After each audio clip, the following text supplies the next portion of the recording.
My name is Samantha, and at 28 years old, I thought I knew what betrayal felt like.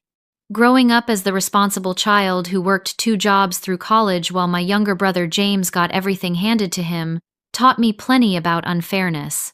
But nothing prepared me for that night, when I overheard my father tell my brother, "Do not worry, we will make your sister pay for everything." Their plan shattered my world, but what they did not know was that I would not let them take a single penny from me. Before I dive into this heartbreaking story, let me know where you are watching from in the comments. Hit that like button and subscribe if you have ever felt betrayed by the people who should have protected you the most. I grew up in a middle-class suburban neighborhood in Pennsylvania. My father worked as an accountant at a local firm, and my mother was a sales associate at a department store in the mall. From the outside, we looked like the perfect American family with our modest 2-story home, well-maintained lawn, and annual summer vacations to the beach. But inside those 4 walls, a different reality existed. As the firstborn, I was always held to impossibly high standards. My parents expected straight, as perfect behavior and mature responsibility from the moment I could understand instructions. When I brought home an A-, my father would ask why it was not an A+. When I won second place in the science fair in 4th grade, my mother wondered aloud why I could not have worked harder for first place. Then came James, my brother, who was 5 years younger than me. From the day my parents brought him home from the hospital, it was clear he would be treated differently. While I had plain white furniture in my room, James got a custom-painted race car bed and walls covered with expensive decals. Where I received practical gifts like clothes and books, James unwrapped the latest video games, toys, and gadgets. "Your brother is still little," my mother would explain when I questioned the disparities. "Boys need more encouragement," my father would add, as if being a girl somehow made me naturally more resilient to disappointment and neglect. By the time I was 10, I was responsible for washing dishes, helping with laundry, and keeping my room spotless. James, meanwhile, left trails of toys and snack wrappers throughout the house without consequence. "Just pick up after him," my mother would sigh when I complained. "He is just being a boy." When I turned 12, babysitting duties were added to my list of responsibilities. I became the unpaid caretaker whenever my parents went out for dinner or to see friends. "You are so mature for your age," they would say, as if it were a compliment rather than an expectation they had forced upon me. The Christmas I was 14 stood out in my memory as particularly painful. I had been asking for a laptop for school for months, researching affordable options and explaining how it would help me with my assignments. On Christmas morning, I unwrapped a second-hand laptop that barely functioned. 2 hours later, James tore open the packaging of a brand-new gaming computer that cost 3 times as much as what I had asked for. "Your brother needs it for his games," my father explained when he saw my expression. "And you know those games help with hand-eye coordination and problem-solving." What about my education? What about my needs? These questions remained unasked because I already knew the answers. When I turned 16, I got my first job at a local grocery store, working weekends and summer breaks. Not because I wanted to, but because I needed my own money. I watched as James received generous allowances for simply existing, while I had to work 20 hours a week to afford the basics my parents provided freely to him. "It builds character," my father said about my job, patting me on the shoulder as if he were doing me a favor by forcing me into early adulthood. High school brought even more disparities. When I needed money for a school trip to Washington, D.C. with my history class, my parents told me to use my savings. 6 months later, they paid for James to attend a 2-week computer camp that cost twice as much. "Your brother needs these opportunities for his future," my mother explained. Apparently, my future was not worth the same investment. The pattern continued through every birthday, every holiday, every milestone. James received celebration and rewards, while I received expectations and responsibilities. My achievements were met with nods and quick acknowledgments. His mediocre accomplishments were celebrated with parties and expensive gifts. What hurt the most was not the material differences, though those were substantial. It was the emotional investment my parents poured into James while leaving me to fend for myself. They attended every one of his soccer games, cheering loudly from the sidelines, but missed my honor society induction because something came up at work. They framed his participation certificates and middle school art projects, while my academic awards collected dust in a drawer. Through it all, I watched James transform from a spoiled child into an entitled teenager. He expected things to be done for him, threw tantrums when told no, and developed a concerning lack of empathy for others. By the time he was 18, he could barely do his own laundry or prepare a simple meal. My parents laughed it off as typical boy behavior and continued to coddle him. Meanwhile, I retreated further into myself, building walls around my heart and focusing on the one thing I could control: my own future. I studied harder than anyone in my class, joined every academic club that would boost my college applications, and worked those grocery store shifts with determination, saving every dollar I could. "Why do you always have to be so serious?" my mother would ask when I declined invitations to family movie nights because I needed to study. "You will miss these years when they are gone," my father would comment when I chose work shifts over family gatherings. They never understood that I had already missed out on the family experience they had freely given to James. I was not their child in the way he was. I was their responsibility, their helper, their backup plan, never their priority. By the time I graduated high school as valedictorian, I had already accepted that my success would always be viewed as expected rather than exceptional. As I stood at the podium delivering my speech about perseverance and hard work, I looked out at my family in the audience. My parents were there, of course, but I caught them nudging James to pay attention rather than watching me with pride. That night, as relatives and neighbors congratulated me, I made a silent promise to myself. I would build a life so successful, so undeniably impressive, that even my parents would have to acknowledge my worth. Not because I still craved their approval, but because I needed to prove to myself that I was not the afterthought they had made me feel like for 18 years. Little did I know that this decision would eventually lead me to the most painful betrayal of all, and ultimately to my freedom.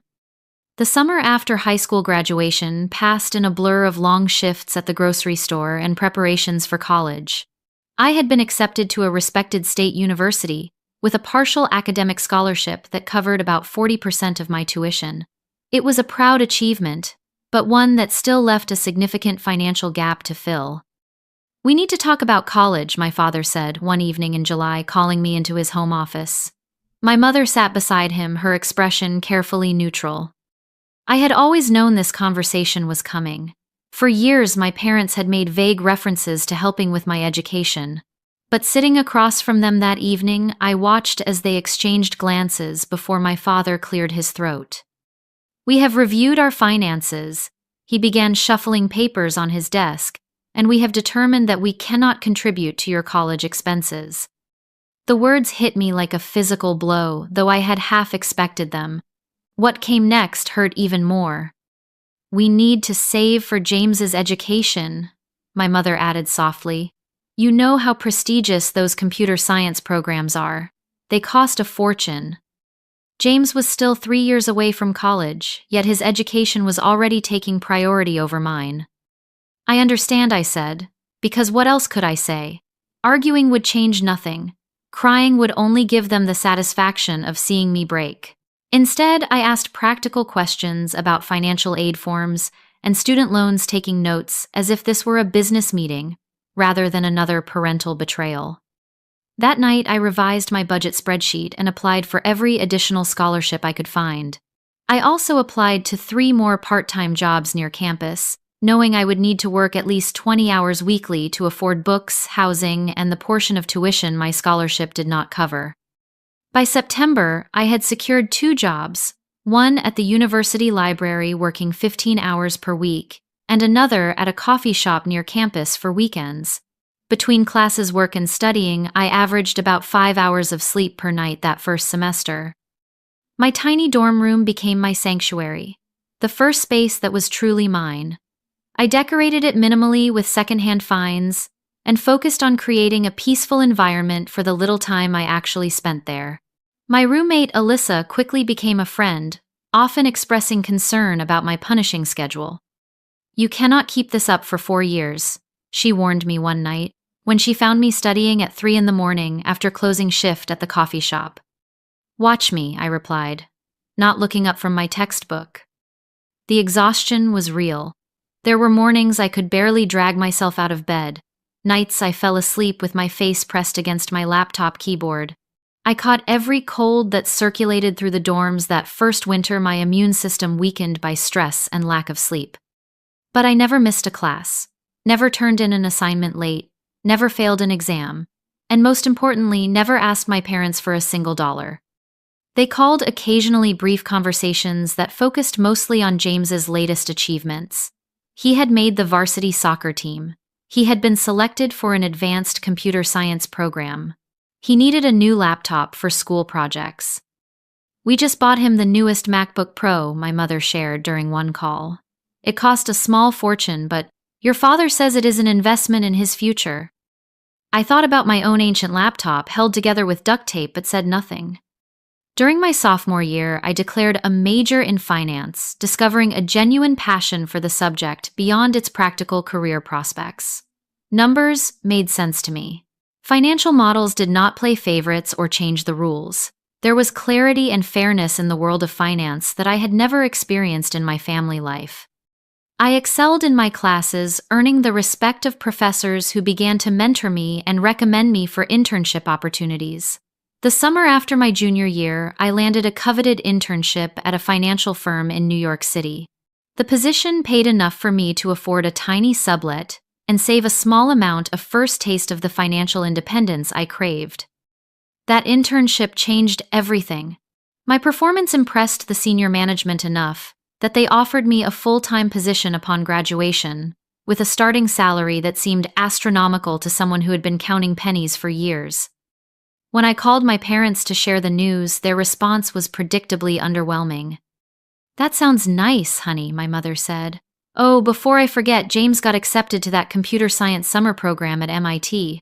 We are so proud of him." By the time I graduated summa cum laude with my finance degree, I had worked thousands of hours across multiple jobs, taken out the minimum student loans possible, and secured a position that would allow me to repay those loans within 2 years if I lived frugally. At 22, I moved to New York City and began my career in earnest. My tiny studio apartment was a luxury compared to the shared dorm rooms and summer sublets I had grown accustomed to. For the first time, I could buy groceries without checking prices on every item, and occasionally treat myself to small indulgences like takeout coffee or a new book. I opened multiple savings accounts, each with specific goals: emergency fund, student loan repayment, future home down payment. Every paycheck was carefully allocated, with the majority going to savings rather than spending. The habits of frugality formed during college were not easily broken, even as my income grew. My hard work at the financial firm paid off quickly. I volunteered for challenging projects, worked longer hours than required, and consistently exceeded performance metrics. My first promotion came after 18 months, followed by another a year later. Each step up the corporate ladder meant increased responsibility but also increased compensation and benefits. By 26, I had repaid my student loans in full, built a 6-month emergency fund, and begun investing aggressively for retirement. At 27, I had saved enough for a down payment on a small but well-located one-bedroom condo in Brooklyn. The day I signed those mortgage papers was perhaps the proudest moment of my life. I had a home that was truly mine, purchased with money I had earned through years of sacrifice and determination. Throughout these years, my relationship with my family remained distant but cordial. I called on birthdays and major holidays. I sent appropriate gifts for Christmas and anniversaries. I visited Pennsylvania once or twice a year for brief, often awkward visits where the conversation revolved around James and his pursuits. James had eventually gone to college, though not the prestigious computer science program my parents had anticipated. After mediocre high school grades, he had settled for the same state university I had attended, though, with the full financial support of my parents. From what I gathered during those stilted family conversations, he changed majors 3 times, took 5 years to graduate with a general business degree, and moved back home afterward, ostensibly to figure out his next steps. At 28, I had built the independent life I had promised myself as a teenager. I had financial security, career success, a home of my own, and a small but loyal circle of friends who had become my chosen family. I had proven to myself that I could survive and thrive without the support that had been so freely given to my brother. And then came that fateful weekend visit home that would change everything. It was my mother's 55th birthday that brought me back to Pennsylvania that April weekend. Despite our complicated relationship, I had never missed acknowledging her birthday with at least a card and gift. This year, I had decided to make the trip home partly out of obligation, and partly because it had been nearly 8 months since my last visit. I arrived Friday evening with an expensive handbag my mother had been hinting about for months, wrapped elegantly with a card expressing more warmth than I typically felt. My father greeted me with his usual distant politeness, offering a brief side hug before returning to the baseball game on television. "Samantha, you finally made it," my mother said, accepting the gift with a smile that did not quite reach her eyes. "James has been here since Thursday." Of course he had. James, now 23, still lived at home despite having graduated college the previous year. He emerged from the kitchen with a beer in hand, looking virtually unchanged from my last visit. His designer clothes and new smartwatch suggested he was not struggling financially, despite his lack of steady employment. "The corporate drone returns," he said, by way of greeting, smirking slightly. "How is life in the big city, sis?" "Busy, but good," I replied neutrally, having learned long ago that sharing details of my success only led to uncomfortable silences or quick changes of subject.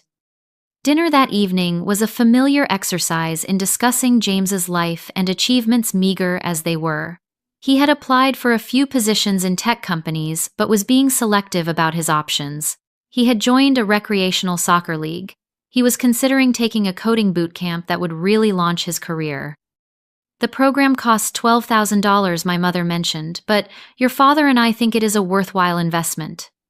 I nodded and took another bite of lasagna, thinking about how they had balked at contributing even a fraction of that amount to my college education.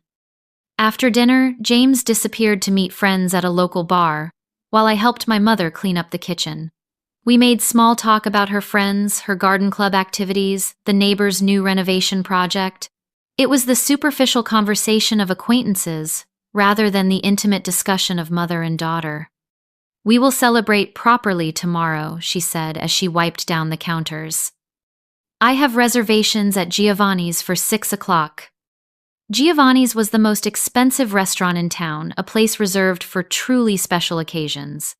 I nodded again, knowing I would be expected to contribute significantly to the bill despite the fact that my parents had made the reservation. By 10:30, the house was quiet. My parents had retired to their bedroom, and I was settled in my childhood room, now converted to a generic guest room, with all traces of my adolescence removed. James had not yet returned from his night out. Unable to sleep in the unfamiliar bed, I decided to go downstairs for a glass of water. The house was dark as I quietly made my way down the stairs, careful to avoid the third step that had always creaked. As I approached the kitchen, I heard the front door open and close, softly followed by hushed voices. James had returned, and it seemed my father had gotten up to speak with him. I froze in the hallway, not wanting to interrupt what sounded like a serious conversation. I was about to turn back when I heard my name mentioned. "Samantha does not need to know," my father was saying, his voice low but clear in the quiet house. "This stays between us." I should have walked away then. Some part of me knew that whatever I was about to hear would change things irrevocably, but I remained rooted to the spot, hidden in the shadows of the hallway. "How bad is it?" my father asked. James sighed heavily. "About $40,000 now. The online poker cites the credit cards. It all added up faster than I realized." My breath caught in my throat. $40,000 in debt. How had he managed that while living rent-free with our parents? "Christ, James," my father muttered. "Your mother cannot know the full amount. She thinks it is half that." I know," James replied, his voice taking on the wheedling tone I recognized from childhood when he wanted to avoid consequences. "I messed up, Dad. But I have learned my lesson, I swear." There was a long pause before my father spoke again. "Listen, do not worry. We will make your sister pay for everything." The words hit me like a physical blow. I pressed myself against the wall, hardly daring to breathe. Samantha, James asked, sounding confused but not opposed. "How?" She has that fancy job in New York, that condo. She has money, my father continued, and she owes this family after all we have done for her. All they had done for me, my mind reeled at the audacity of the statement. We will tell her we want to start a family business, my father explained, his voice taking on the confident tone he used when outlining a plan. Something about investing in property or a franchise opportunity. Something that sounds legitimate enough that she will want to be part of it. You think she will just give us $40,000? James sounded skeptical. Not give. Invest, my father corrected. We will have her take out a loan in her name. With her credit score and income, she will easily qualify. We will promise her returns, partnership, whatever it takes. I felt physically ill. They were planning to defraud me, to saddle me with debt, to bail out James from his gambling addiction and irresponsible spending. What if she asks to see business plans, or wants to consult her financial advisors? James asked. My father chuckled. You know your sister, always so desperate for family approval. We will tell her this is her chance to finally be part of something important with the family. That emotional angle will cloud her judgment. I heard footsteps on the stairs then, and my mother's voice joined the conversation. What are you two discussing so late? She asked, her tone suggesting she already knew. Just talking through the plan for Samantha, my father replied. Oh, my mother said, her voice dropping. Has James told you about the additional credit card? Yes, my father sounded resigned. 40,000 total. My mother sighed. Well, Samantha has an obligation to help her brother. Family helps family. She has done well for herself, and it is time she contributed back. Exactly, James agreed, his voice suddenly animated. She is always going on about her job and her condo. She can afford it. She will be here all weekend, my father said. I will bring up the business idea tomorrow after dinner, plant the seed.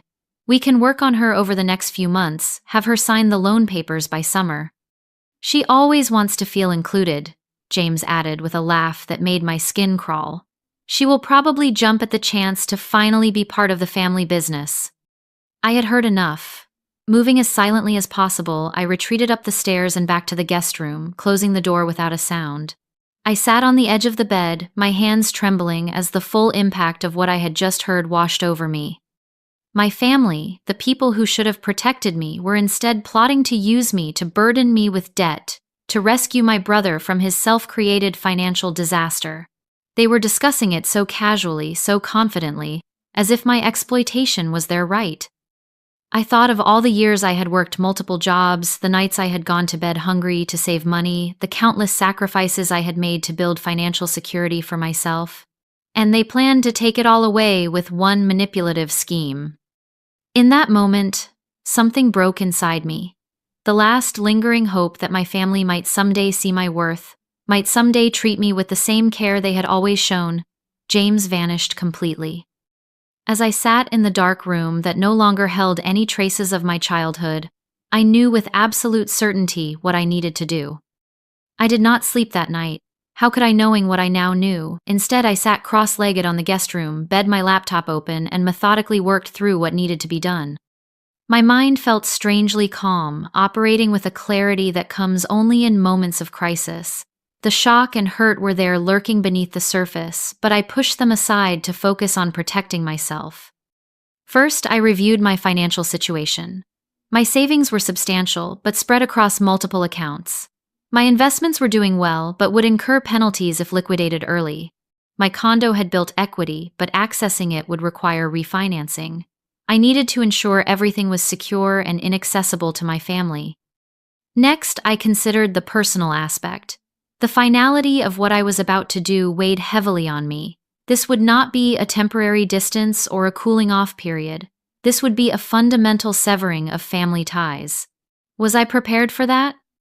I thought about my childhood, the countless instances of favoritism, the dismissal of my achievements, the constant expectation that I would fend for myself, while James received everything. I thought about college, working myself to exhaustion while my parents funded James's education without question. I thought about all the birthdays and holidays where my gifts were practical afterthoughts while James received exactly what he wanted. And now the ultimate betrayal. Planning to saddle me with debt, to cover his gambling losses and extravagant spending, using my desire for family connection against me. Yes, I was prepared to cut ties. I had already been alone in all the ways that mattered for most of my life. I opened my bag and quietly gathered the few belongings I had brought for the weekend. I repacked my toiletries, folded my clothes, and zipped my suitcase without making a sound. I left my mother's birthday gift on the dresser. Despite everything, I would not take back a gift once given. On a hotel notepad I had brought from my last business trip, I wrote a brief note. Had an emergency at work. Had to return to New York immediately. Happy birthday, Mom. No apology, no elaboration. They would assume I had left in the morning, giving me valuable hours before they realized I was gone. Then I settled in to wait. I needed the house to be deeply asleep before I made my move. At 2:30 in the morning, I finally heard James return from wherever he had gone after his conversation with our parents. His heavy footsteps passed my door, followed by the sound of his bedroom door closing and locking. By 3, the house was silent, except for my father's distant snoring. I picked up my suitcase, slipped my feet into my shoes, and eased the guest room door open. The hallway was dark, but I knew this house well enough to navigate without light. I crept down the stairs, avoiding the creaky third step, and made my way to the front door. For a moment I paused in the entryway, looking back at the darkened house that had never truly been a home to me. This would likely be the last time I stood here. The thought brought no sadness, only a sense of long overdue liberation. I slipped out the front door, closing it gently behind me. My rental car was parked in the driveway, and I thanked my earlier self for choosing to rent a car rather than letting my parents pick me up from the airport as they had offered. The night was cool and clear as I drove away from my childhood home for the final time. I did not look back in the rearview mirror. I checked into an airport hotel 20 minutes away, choosing a national chain where I could earn points on my credit card. The night clerk barely looked up from his phone as he processed my information and handed me a key card. By 4 in the morning, I was finally in a clean, anonymous hotel room, ready to execute the next phase of my plan. I opened my laptop and logged into my primary bank account. I transferred most of the balance to a secondary account at a different bank, one my parents did not know existed. I left just enough in the primary account to avoid fees. Next, I called the 24-hour customer service line for my credit cards. I reported that I suspected potential fraud attempts might be made in my name and requested additional security measures. For my main card, I requested a complete freeze on new charges until further notice, claiming I had lost my wallet. This would result in a replacement card being sent to my New York address, making my current card unusable. I emailed my financial advisor requesting an urgent video call the following day to review my entire portfolio and increase security measures on all accounts. I was vague about the reasons but emphasized the urgency. Then I composed an email to my boss, explaining that I needed to take Monday and possibly Tuesday as emergency personal days. I had ample vacation time saved and my team could handle my projects for a few days. Finally, I searched for an attorney in New York who specialized in financial security and identity protection. I found a highly rated firm that offered weekend consultations and sent a detailed inquiry through their website. By the time I finished week morning, light was filtering through the hotel curtains. I was exhausted but still too wired to sleep. I ordered room service breakfast and sat by the window watching the sunrise as I contemplated the new reality I had created overnight. My phone began buzzing around 9. First, a text from my mother asking where I had gone, then another more concerned, then calls first from her, then from my father. I silenced the notifications without reading or listening to their messages. Around 11, I checked out of the hotel and headed to the airport. I had changed my flight to the earliest available, paying the change fee without hesitation. As I waited at the gate, I finally allowed myself to process what had happened. The hurt was profound, a physical ache in my chest that made it difficult to breathe. Not because I had lost something I had, but because I had finally accepted I never had it to begin with. My family had never seen me as someone to love and protect, only as a resource to exploit. I boarded my flight to New York with a strange mix of grief and determination. By the time the plane touched down at LaGuardia, I had made peace with my decision. I would protect myself because no one else ever had. As I unlocked the door to my condo that evening, I felt a profound sense of homecoming. This space, purchased with my own hard-earned money, represented everything I had built for myself despite my family's lack of support. I dropped my suitcase in the entryway and moved through the familiar rooms, touching furniture and belongings that were truly mine. Then I opened all the windows, letting the cool evening air sweep through the space, symbolically clearing out the last vestiges of my family's toxic influence. Tomorrow would bring practical challenges, meetings with financial advisors and attorneys, security measures to implement a new life to build. But tonight, in the safety of my own home, I allowed myself to feel the full range of emotions I had been suppressing. I cried for the little girl who had never been enough. I cried for the teenager who had worked herself to exhaustion, trying to earn love that should have been freely given. I cried for the young woman who had achieved remarkable success, only to have her family view it as an opportunity for exploitation. And then as the tears subsided, I felt something unexpected: relief. The constant effort of seeking approval from people incapable of giving it had been exhausting.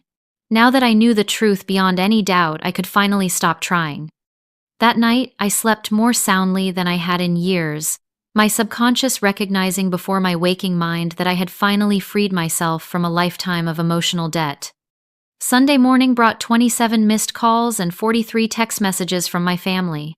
I scrolled through them without reading, then deleted the entire conversation thread. I needed clarity and distance to execute my plan, and their words would only cloud my judgment with emotion. My father had also sent 3 emails, the subject lines growing increasingly urgent. "Where are you then? Family emergency discussion needed." And finally, "Call home immediately." I deleted those too. By noon, I had spoken with my financial advisor, who was alarmed by my situation and immediately recommended additional security measures for all my accounts.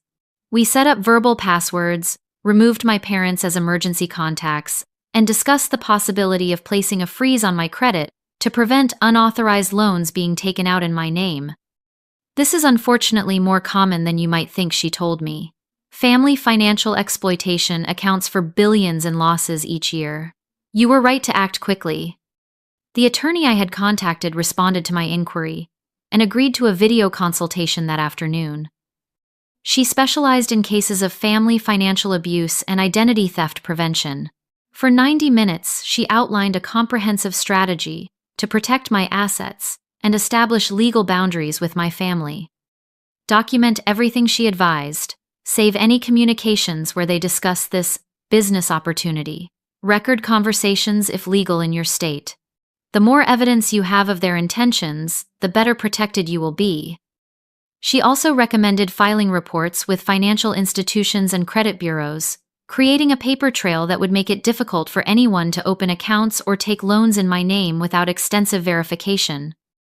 By Sunday evening, I had implemented most of her recommendations and felt more secure in my financial position, but I knew the emotional confrontations still lay ahead. Monday morning, I took the personal day I had requested and continued securing my finances.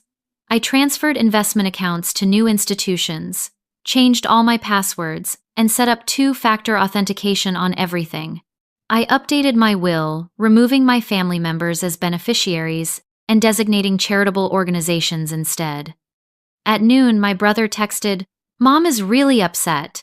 What the hell is wrong with you?" I did not respond. By Monday evening, the calls had escalated to include extended family. My Aunt Linda, my father's sister, left a voicemail expressing concern about my sudden disappearance and asking me to call her back. My cousin Michael sent a text asking if I was okay. I responded briefly to him saying I was fine but dealing with a personal matter and would explain later. Tuesday morning, I returned to work, throwing myself into projects that required full concentration. My colleagues noticed my subdued mood, but I deflected questions with vague references to family stress. By the end of the day, I felt almost normal, the familiar routine of work providing a welcome distraction. That evening, I decided it was time to address the situation directly. I could not run forever, and I needed closure to fully move forward. I texted my parents, "I will call at 8 p.m. Please have James there too. At 8 o'clock sharp, I initiated a video call from my home office, a space that made me feel professional and in control. My parents appeared on screen immediately, their faces tight with anger and confusion. James joined a moment later, looking annoyed at being included. "Samantha, what on earth is going on?"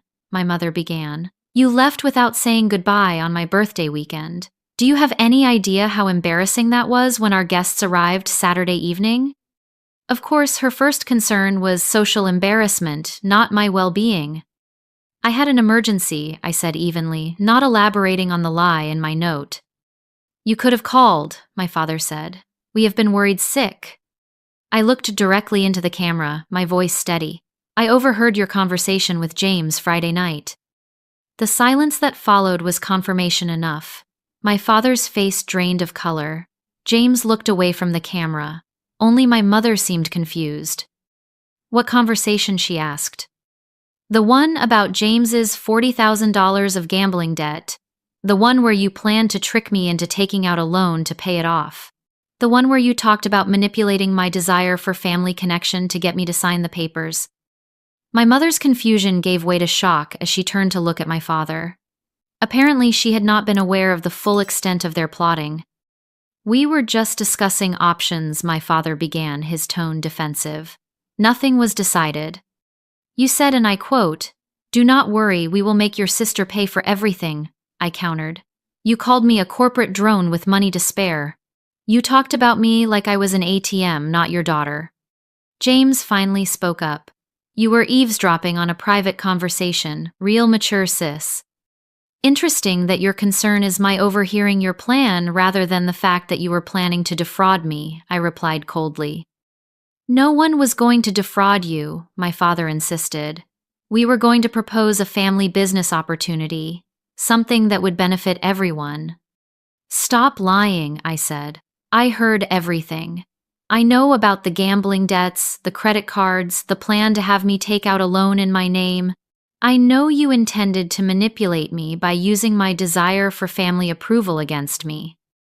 My mother began to cry, whether from genuine distress or manipulation, I could not tell. "Families help each other," she said between sobs. "James made some mistakes, but he is still your brother." "When has this family ever helped me?" I asked. "When I needed help with college, you told me to take out loans and work jobs. When I needed emotional support, you were too busy cheering for James. When I achieved success despite your lack of support, you saw it as an opportunity to exploit me." My father's expression hardened. "You have always been selfish, Samantha. Always thinking about yourself instead of the family." I laughed without humor. "That is rich coming from you. Let me make something perfectly clear. I will never give James a penny of my money. I will never co-sign a loan, invest in a fake family business, or financially entangle myself with any of you in any way." "You ungrateful little," my father began, but I cut him off. "I have secured all my accounts. I have consulted with attorneys. I have documented this conversation. If you attempt to access my finances or use my identity in any way, I will press charges without hesitation." James scoffed. "Always so dramatic." "I am not being dramatic.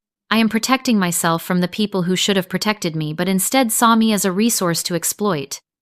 "What will people think when they hear how you have abandoned your family?" my mother asked, her voice rising. "What will we tell everyone?"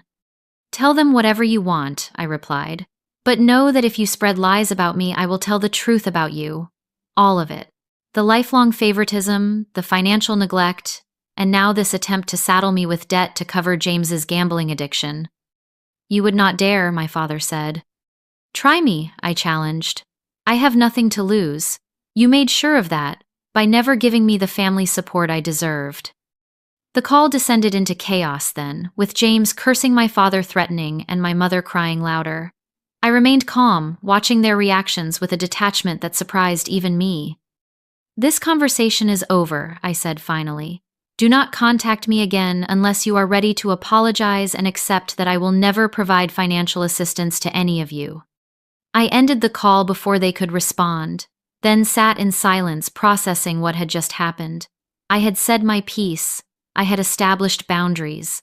I had stood up for myself, perhaps for the first time in my life. My phone immediately began buzzing with calls and texts, but I ignored them all. Instead, I opened my laptop and wrote a detailed account of the conversation, while it was fresh in my memory, saving it to the folder of documentation my attorney had advised me to maintain. Then, I blocked my family's numbers and email addresses. It was a temporary measure, giving me space to breathe and think, without their constant attempts to manipulate me. I could always unblock them later if circumstances changed. That night I slept fitfully, my dreams filled with arguments and accusations. But when I woke the next morning, I felt stronger, more centered. The confrontation had been necessary, a lance to drain a festering wound that had been poisoning me for years. I was ready to begin healing. Within days of our confrontation, the fallout began. My father's sister, Aunt Linda, called to tell me how disappointed she was in my selfish behavior. My mother's brother wanted to know why I was abandoning the family during a difficult time. Cousins I had barely spoken to in years suddenly had strong opinions about my character and choices. It became clear that my parents had wasted no time spreading their version of events. Ungrateful daughter refuses to help brother in need, then cuts off all contact with loving family who had given her everything. At first, I attempted to explain my side briefly, but the responses made it clear that minds were already made up. Family loyalty ran deep, and few were interested in considering that the people they had known for decades might be capable of such manipulation. After a week of draining conversations that went nowhere, I decided on a different approach.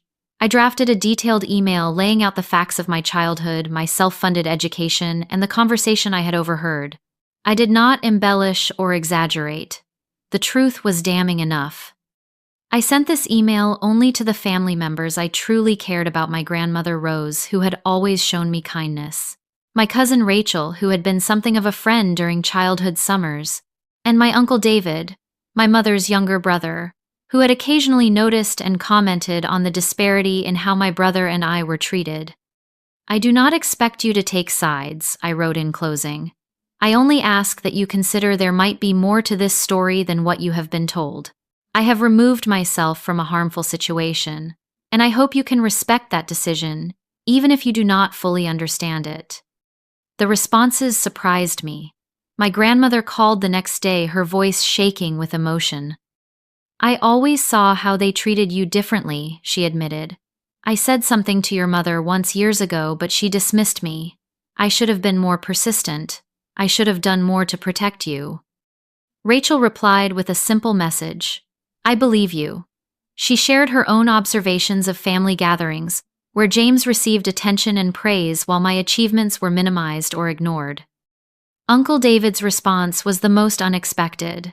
He invited me to lunch and over pasta at a quiet restaurant, revealed that he had recently cut contact with my mother for similar reasons.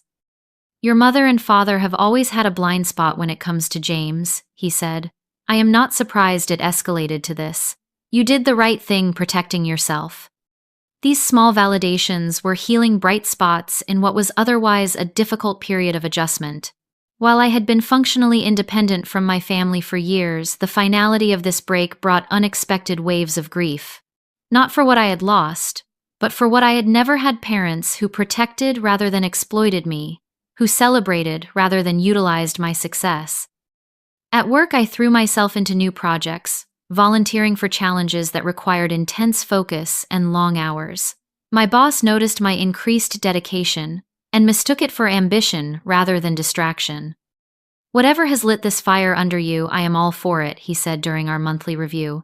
Your performance has been exceptional. The praise felt good, a reminder that in my professional life, hard work and integrity were recognized and rewarded in ways they never had been in my family. In my personal life, I made a conscious effort to strengthen relationships with friends who had shown themselves to be trustworthy and supportive. I had always kept people at a certain distance, a habit formed from years of emotional self-protection. Now I allowed myself to be more vulnerable, sharing more of my true thoughts and feelings. Lisa, my closest friend since college, had always sensed there was something complicated about my family situation, even though I rarely discussed it. I always thought it was strange how little you talked about them, she said. when I finally shared the full story over dinner one night. Now I understand why. 3 months after the confrontation, I decided I needed a complete change of environment. My company had an opening in their San Francisco office, and I applied for a transfer. The move would mean a lateral shift rather than a promotion, but the opportunity to build a life in a new city thousands of miles from my past was too appealing to ignore. When my transfer was approved, I sold my condo for a modest profit and prepared to relocate to the West Coast. The process of sorting through my belongings, deciding what to keep and what to discard, became a metaphor for the emotional work I was doing. Old mementos from my childhood and family went into a box that I stored rather than displayed, not discarded completely but no longer taking up space in my daily life. San Francisco offered a fresh start. I found a bright apartment with a view of the bay, joined a hiking club to explore my new surroundings, and established a routine that prioritized both professional growth and personal well-being. In my new city, I also found an unexpected resource, a support group for adults from dysfunctional families. The first meeting was uncomfortable, sitting in a circle with strangers, admitting aloud that the people who should have loved me most had instead seen me as a resource to exploit. But as others shared their stories, I recognized patterns and feelings that mirrored my own. The relief of being truly understood was profound. Week after week, I returned, gradually opening up more about my experiences and listening as others did the same.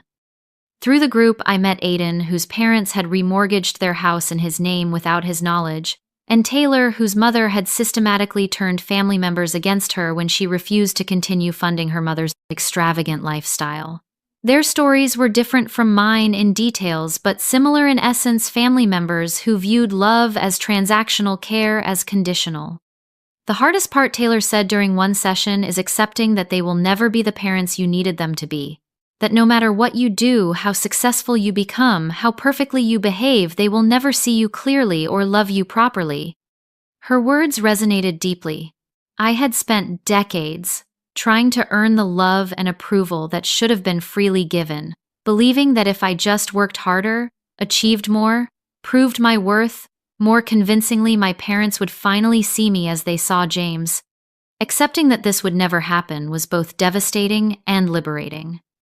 Around the 6-month mark of my new life in San Francisco, I received an email from my cousin Michael. "Thought you should know," he wrote. "James filed for bankruptcy last week. Your parents have been telling everyone they had to cash out their retirement accounts to help him." I felt a complex mix of emotions. Vindication that the financial disaster I had narrowly avoided had indeed come to pass, sadness for my parents, who had enabled James to the point of their own financial ruin, and a small petty satisfaction that justice had been served. But mostly, I felt grateful. Grateful that I had overheard that conversation. Grateful that I had acted quickly to protect myself. Grateful that I had found the courage to break free from the toxic family dynamic that had defined much of my life. 1 year after my move to San Francisco, I was promoted to team leader, managing a small group of financial analysts. My apartment had become a home filled with plants, art I loved, and furniture chosen for comfort rather than status. I had made real friends, people who valued me for who I was, rather than what I could provide. On quiet evenings, I sometimes thought about my family and wondered how they were doing. Not with longing or regret, but with the detached curiosity one might feel about distant acquaintances. They had shaped my early life for better and worse, but they no longer determined my happiness or defined my future. I had built something precious, a life entirely, my own, free from exploitation and emotional manipulation. It had come at a high cost, but as I watched the sunset over the bay from my window, I knew without doubt that it had been worth it. 3 years passed with remarkable speed.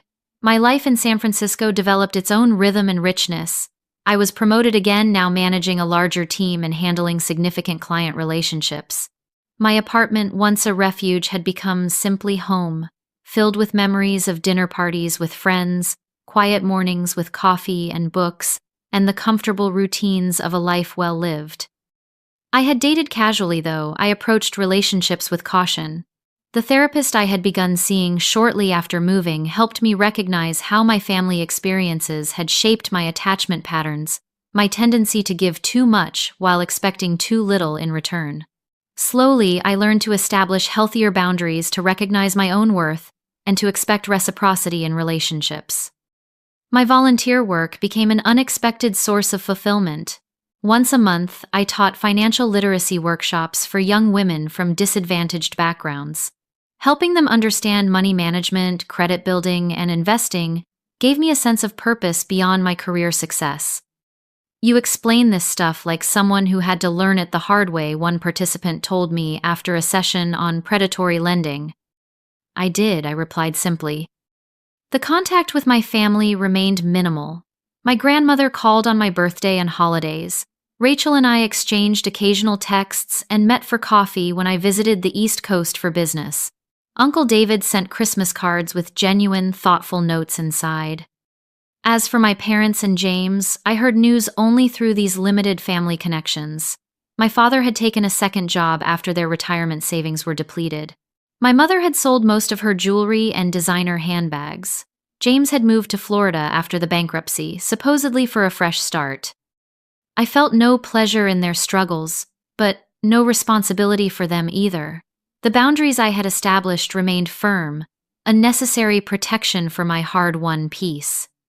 And then on an ordinary Tuesday morning, an email appeared in my personal account that stopped me mid-sip of coffee. From James Wilson at email.com, subject, long overdue. The sender was my brother. I had not blocked his new email address when he changed it after moving. For several minutes, I simply stared at the notification, debating whether to delete it unread or satisfy my curiosity. Finally, I clicked. "Samantha, I know you probably have no reason or desire to hear from me. I would not blame you for deleting this without reading, but I hope you will give me 5 minutes of your time. I have been in therapy for the past year, dealing with my gambling addiction and the financial disaster I created. Part of my recovery process is making amends to people I have harmed. You are at the top of that list. What I tried to do to you was inexcusable. There is no justification for attempting to burden you with my debts, or for the years of favoritism that preceded that betrayal. I was spoiled, entitled, and completely oblivious to my own privilege within our family dynamic. Since the bankruptcy, I have had to support myself for the first time. I work 2 jobs now, live in a tiny apartment with roommates, and am slowly rebuilding my credit one payment at a time.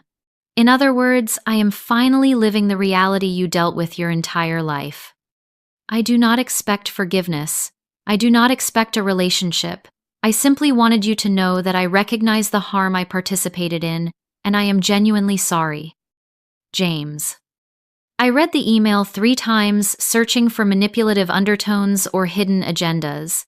Finding none, I closed my laptop without responding and went to work, turning the message over in my mind throughout the day. That evening, I called my therapist for an emergency session. "What do you want to do?" she asked, after I read her the email. "I do not know," I admitted. "Part of me thinks responding in any way reopens a door I closed for good reason. And the other part..." I considered the question carefully. The other part wonders if people can truly change. If the brother who was willing to defraud me could become someone capable of genuine remorse. "Those are both valid perspectives," she said. "There is no right answer here, only what feels right to you, and you do not have to decide immediately." I took her advice and gave myself time to process. For 2 weeks, I sat with the email, discussing it in therapy and with close friends whose judgment I trusted. In the end, I composed a brief reply.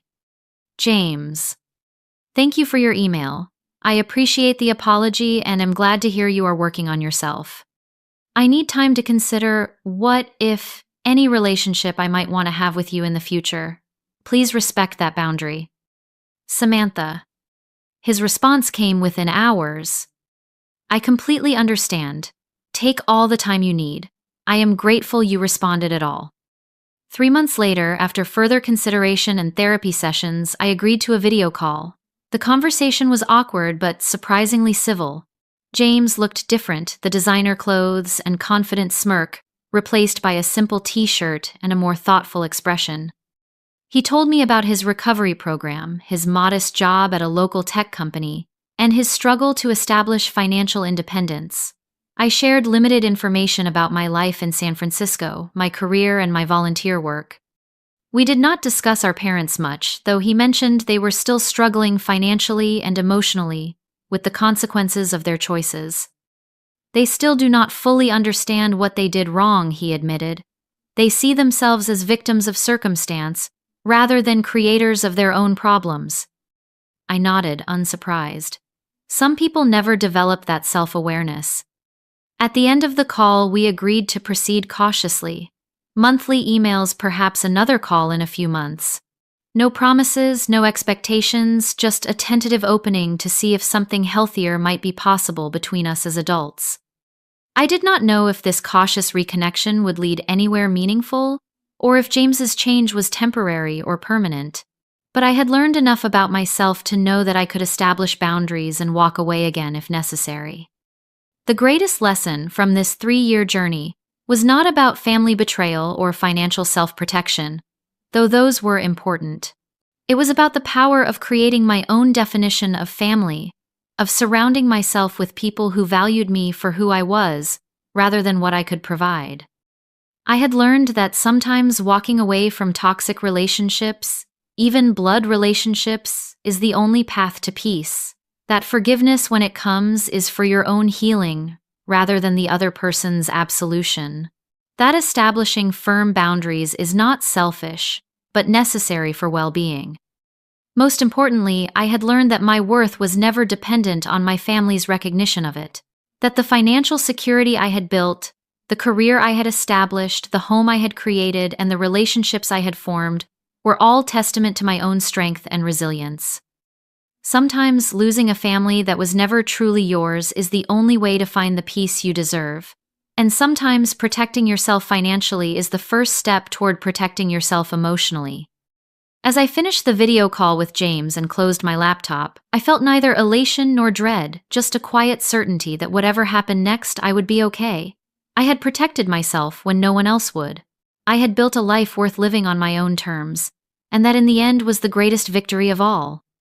Have you ever had to protect yourself from people who should have been protecting you? How did you find the strength to establish boundaries and move forward? Share your experiences in the comments below. If this story resonated with you, please like, subscribe, and share with someone who might need to hear that it is okay to protect yourself even from family. Thank you for listening to my journey, and remember that sometimes the family we choose is more valuable than the family we are born into.